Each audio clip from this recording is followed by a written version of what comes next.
আসসালামু আলাইকুম গাইজ। আমরা কত মানুষ দেখি, কত জায়গায়, কত ভাবে, কত রকমের মানুষ দেখি। তাদের ভিতরে এমন কিছু মানুষ আছে যাদের প্রতিভাটা খুবই মারাত্মক, খুবই মর্মান্তিক একটা প্রতিভা। আর আল্লাহ পাক সবাইকে এই প্রতিভাটা দেয় না। যে প্রতিভাটা দিয়েছেন আমাদের সকলের সুপরিচিত মোস্তাক করিম ফয়েজি সাহেবকে আল্লাহ পাক এমন একটা প্রতিভা দিয়েছে যে উনি মানুষকে খুনসুটির মাধ্যমে ইসলামের দাওয়াত দিচ্ছে, ইসলাম প্রচার করতেছে। আলহামদুলিল্লাহ, আমার কাছে খুবই ভালো লাগছে। আপনাদের কাছে কেমন লাগছে সেটা কমেন্টে জানাবেন। আর কথা না বাড়িয়ে ভিডিওটা একটু দেখেন। একদল মশাই গিয়া আল্লাহ আপনি বলে সুডু বিচারেন, আমরা সুডু আসলাম, আপনি সুডু বিচারতেছেন হুন্য আমরা আসলাম। তো মশারা গেছে পরে তোমরা পারবা, আল্লাহ কি কন ফারাম নি না ফারাম, যাতা বেড়া ইতের শৈলের ভিতরে সুইডু হইয়া টাইম না রক্তপাত করলা। আর আপনি কোন ফারাম নি লাগাই দিয়া খালি কইবেন কোন ফাইয়া কোন না, খালি কইবেন হও দেখবেন ওয়াইলাম দেখবেন কত পারবা, আপনি খালি কইয়া না চাইবেন। আল্লাহ কয় যাও, তোমাদেরকে অনুমতি দেওয়া হইল। এখন বালা মশাটি বাড়িতে আছে, আর একটা ল্যাংড়া মশাই ঢুকতে আছে। ল্যাংড়ায় বালাডির দিকে কি তারে তোরা কি আল্লাহর লোকের কথা কই আইয়া পড়ছ, কেন ল্যাংড়া তোমার লিগে বইয়া না থাকবো, ল্যাংড়া করে কেন করতে আইস? তাও আমি যে আইসি এটা তো বেশি ল্যাংড়া না। কয় আল্লাহ তোরা কি দায়িত্ব দিছে? কয় হ্যাঁ দায়িত্ব দিছে। তো আমার কিছু দায়িত্ব টাইত্ব নাই। কয় ভিতরে গিয়ে না জিগিবি, আমরা জিজ্ঞেস করতি। ল্যাংড়া মশা ভিতরে গিয়ে আল্লাহ ল্যাংড়া ল্যাংড়ায় আসলাম, কোনো কামও লাগতাম না আল্লাহ, আপনি কি বালা দিয়া সরাইবেন, আমারই কিছু করতেন না? আল্লাহর খুব মায়া লাগছে, আরে তে ল্যাংড়া কত কষ্ট করে আইছে। এই তুই ধরবি বট্টারে, তুই বট্টারে ধরবি, যা। ল্যাংড়া ঢুকিয়া সেটা মাডো কয় এখনো নমরুদ কেন না, নমরুদ কেন কেড়াই বুঝাই দেখাই দিছে ও সারা। এই ল্যাংড়া মশাই নাহের কাছে গিয়ে পজিশন লইয়া বইয়া রয়েছে। কেড়াই বুঝাইছি গেছে রে কি তাও ডুহো না গেলে কঠে কি আমি ডুহাম কি তো ব্যাপারে তো শ্বাসটান দিয়ে নিব, আমার দরকার আছে ভিতরে কষ্ট করে যাও না। এবারে তো কবে হালান সাহালান মার হাবা মোস্ট ওয়েলকাম, ভিতরে আসেন। তখন তো আমি দেখবো ভিতরে যাই। তখন নমরুদে যখন শ্বাস টান দিছে, ল্যাংড়া কয় টাটা, ভিতরে যাইতে আসি। এখন ল্যাংড়ায় যখন ভিতরে ঢুকছে, ঢুকে সেটা গিয়াতে পজিশন লইয়া বইয়া লাইছে। বইয়া সেটা মগজটার ভিতরে যখন সুইটা ডুহাইছে, নমরুদে ছিলেন যে ডাক্তার করে, ডাক্তার দিয়ে দেওয়া জি আল্লাহ, মাথাতে একটা থাবড়া দে। মাথার যখন থাবড়া দিছে সুইটা একটু আলগা হয়েছে, তো নমরুদ একটু আরাম পাইছে। মশাই কয় তাই না রে ফাতলা ফাতলা করে দেন, তাড়াহুড়া করতাম না। তারপরে যখন একটা থাবড়া দিছে পরে মশার সুইটা একটু আলগা হয়েছে, মশাটাকে আবার একটা দেই, হ্যাঁ বিসমিল্লা কই আবার যখন ডুহাইছে, এই নমরুদ ডাক্তার করে আরেকটা থাবড়া দে, মানে আরেকটা থাবড়া দিছে। মশাই চিন্তা করলো সবজি মরে গেতেছে, তাই না আর বাসায় কালাপ কি ঘন ঘন করা কি চালাই। এখন মশাই যখন ঘন ঘন দিতে আছে, নমরুদ থাবড়াইতে থাক, ডাক্তার থাবড়াইতে থাক, ইঞ্জেকশনও ঘন ঘন, থাবড়াও ঘন ঘন। কতক্ষণ ঘন ঘন থাবড়া পড়ছে পরে নমরুদের রাতের আরে ডাক্তারের রাতের তালখা লাল হয়ে গেছে গা। ডাক্তারে কয় ইয়া আল্লাহ, আমি চাকরি রিজাইন দিয়ালাই, আমি চাকরি করতাম না, এই চাকরি আমি করতাম না। আব্বা আম্মা ডাক্তার বানাইছে চিকিৎসার লাগে, আপনি আমার কন্যাকুণ্ডি লাগাই দিছে, আমি এটা চাকরিত নাই। নমরুদের স্যাত কমছে না বাড়ছে? নমরুদে আবার সব মন্ত্রী উপদেষ্টা উজির নাজির সবাই ডাকাইছে, ডাকাইয়া কয় ও তোমরা সামনে তে আমার এরকম একটা বেজ্জুতি করে যাও, আমি মরে যে জ্ঞান দেখাতে আমার ওই মুহের উপরে কইয়া গেছে, মরাম দেখা বিলেতে আমার আল্লাহ মানত না, তার কোনো সাইজ করার কোনো লাইন নাই, আছে না? আপনি কি আমাদের বুদ্ধি নেন? তো সব মন্ত্রী উপদেষ্টারে ডাহাইয়া কইছে বুদ্ধি দাও, তারে কেমনে কিতা করো, এক ঘুষা তাল খসলা। এক মন্ত্রী উঠছে, আমরা দেশে দেখবা যার মাথার চুল নাই তে হইলো সবচেয়ে বড় বুদ্ধিজীবী, ঠিক নি রে?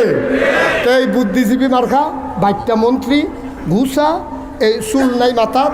এবারে ওইটা সেরকম আল্লাহ আমার কাছে একটা বুদ্ধি আছে। কয় কি বুদ্ধি? কয় ইব্রাহিমে অবশ্যই একটা আল্লাহ পাইছে, তা আপনি হইলেন এক আল্লাহ, ইব্রাহিমের আরেক আল্লাহ হয়ে গেছে দুইজন। তো এলাকার দুইটা দোকান থাকলে মেশো তো দুই দোকানও চা ভাগ করে খাইবই, একটা দোকান ভাঙিয়া লাইলে সকলে দুই দোকানও আইব। সুতরাং ইব্রাহিমের এক আল্লাহ, আপনি হইলেন আমরার আল্লাহ। এখন আমি চিন্তা করে দেখলাম ইব্রাহিমের আল্লাহটারে যদি মাইরা হন যায়, তো হইলে দেখবেন তো বিপদ পড়ে দৌড় দিয়ে আপনার কাছে আইয়া আর হইয়া ফুটে যাব। নমরুদ কই বুদ্ধি পছন্দ হয়েছে, বুদ্ধি পছন্দ হয়েছে। এই কে বুদ্ধি দিছ দাঁড়াও, তো গুসামন্ত্রী আবার কেউ রয়েছে, আমি বুদ্ধি দিছি আল্লাহ, তোমার বুদ্ধি অত্যন্ত পছন্দ হয়েছে, তবে তুমি যেহেতু কইছো আল্লাহরে বাইরা লাইলে ভালো হইব, তুমিই বলতে হবে ইব্রাহিমের আল্লাহ থাহে মার তো একটা ঠিকানা লাগে না তুমি বলতে হবে যে ইব্রাহিম আল্লাহ থাহে তো গুসা বেড়ায় ওইটা সেটা কয় আল্লাহ যদি কই থাহে কোন লাগবো জানতাম তাহলে আগের বুদ্ধিও দিলাম না হইলে আমি আন্তাজ করে কইছি মাইরা লাইলে ভালো কই থাহে কেমন কয় আরেক মন্ত্রীর টাকা আমি জানি কই থাহে বলো ইব্রাহিমরা যখন আমরা খেয়াল করো ইব্রাহিমরা যখন আমরা টিটকারি মারি, ইব্রাহিমরা যখন আমরা মস্কারা করি, ইব্রাহিমরা যখন আমরা মারতাম ধরি, তখন দেখছি ইব্রাহিমের নিরাল একটা জায়গাত গিয়া সেটা আল্লাহ আল্লাহ কইয়া কান্দে আর আসমানের ভাই চাইয়া থাহে। আমার মনে হয় ইব্রাহিমের আল্লাহ আকাশও থাহে। নমরুদে কয় যাও একটা ঠিকানা বার করছো তা তো ওসাত এইটা দিয়ে তুলবি কেমনে হ্যাঁ না হ্যাঁ নাকি এটা মারণ যাবে হ্যাঁ না তো ওসার মধ্যে কাছে ভিতরে কোনো খানো আইয়া না জানা মতো দেখি না তো সোবাহান আল্লাহ কয় না তো জোরে কয় না তো সোবাহান আল্লাহ তো অহন কিতা করো আরেক মন্ত্রীর বুদ্ধি হিসেবে বুদ্ধি আছে কয় কিতা কয় যত ইটের বাট্টা আছে ব্রাহ্মণবাড়ি এলাকায় 2টার বাট্টা বেশি সব ইট আপনি সেটা জ্বালা ঈদগাহ ময়দানে থুবাইব এই দিয়া যত রাজমিস্ত্রি সব দিয়ে ওসা একটা মিনারা বানাইব, মিনারা বানাইয়া একটারে সরকারি খরচে ট্রেনিং দেওয়া হইব, তে যেদিন তীর মারায় ফার্স্ট হইব মিনারাও যেদিন বানানি শেষ হইব তারে মিনারার মাথার তুললা তীরের মাথার বিষ লাগাইয়া তে হ্যাঁ উঠটা তীর মারবো আল্লাহ রেগুলতে ঢুকে হেগুলতে বাড়িয়ে সাইড দিয়া নাই জোরে কইতা না নাউজুবিল্লাহ নমরুদে কয় এটা বুদ্ধি পছন্দ হয়েছে এই মিনারা বানাও, মিনারা বানাইছে আরেকটারে মোড়া তীর মারা শিখাইছে তে ফার্স্ট হয়েছে। আল্লাহ নমরুদে ঘোষণা দিয়েছে এই সব ঈদগাহ ময়দানে আসো আজকে ইব্রাহিমের আল্লাহকে মারা হবে। দুনিয়ার লোক সাইডগুল ঈদগাহ ময়দানে স্থূপ হইয়া গেছে গা ওই মোড়ারা তীর মারিন না তারে ঠেল্লা ঠুল্লা বাঁশ মাস দিয়া গুতাইয়া তারে মিনারার মাথা তুলছে, তুললা সেরা তারা তো তীর দিছে ধনুক দিছে। এবার কয় ইব্রাহিমরা ডাকো, যেহেতু ইব্রাহিমের আল্লাহরে মারা হইব ইব্রাহিম সাক্ষী থাকা দরকার আছে।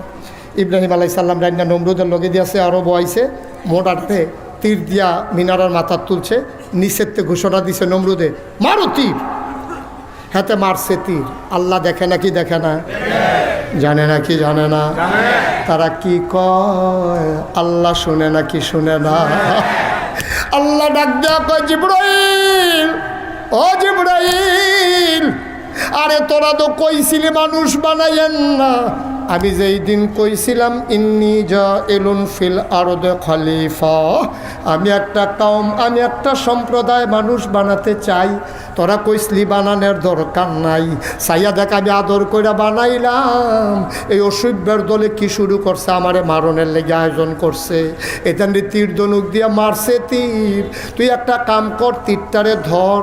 জিবরাইলে কয় আল্লাহ ধইরা লাইছি, কয় আবার একটু তাজা রক্ত তীরের মাথায় লাগাইয়া নমরুদের সামনে ফিরত পাঠাই দে, খেলতে যখন চায় খেলা জমাই দে। খেলতে যখন চায় খেলা জমো লাগাও রক্ত লাগাইয়া পাঠাও। এখন রক্ত লাগাইয়া নমরুদের সামনে হালাইছে, নমরুদের তীরটারে ধরছে, ধরে আরে আমি তো নমরুছিলাম আল্লাহ নাই আসিল আসিল এই সাংগ্রাম সামান্য একটু আগে কারবারটা করতে গেছে রে ওহন রক্ত পড়তে আস নাউজুবিল্লাহ কেন তো। ইব্রাহিম আলাইহিস সালাম দেখেনি মনটা কি খুশি না বেজার, মনটা খারাপ হয়ে গেছে, শরীর পানি টলমল টলমল করতে আছে। আল্লাহ এই তান্ডির লোকে এই অসুবিধার লোকে এমনি পারি না, তুমি আবার এই রক্ত লাগাই দিছো, ওহন তো আর কথাই কইতাম পারতাম না। ইব্রাহিম আলাইহিস সালাম কাঁদতে কাঁদতে ঘরে গেছে, জানে মর্দা বিছাইয়া সেজদা দিয়া আল্লাহ এইটাই করো এইটাই করো, তুমি তুমি ইয়া তীরের মতো রক্ত লাগাইছো কিন্তু তুমি হেন এই অসুবিধার লোকে দিয়ে এমনি পারি না, তুমি আরো দলিল দিয়ে দিছো তো এটা দিয়ে আমরা খোটা দিব, এটা করছো কিন্তু তুমি। আল্লাহ ডাক দেয়া কয় ইব্রাহিম রে তুই তোর কাজ চালাই যা, আমার কাজ আমার, ওয়ালা তাহিনু ওয়ালা তাহজানু ওয়া আনতুমুল আ'লাউনা ইন কুনতুম মুমিনিন। ও ব্রাহ্মণবাড়িয়ার মানুষ তোমার কাম তুমি চালাই যাও, দিন কায়েম করা তোমার দায়িত্ব না, তোমার দায়িত্ব হলো চেষ্টা করা, সফলতা দেবেন কে?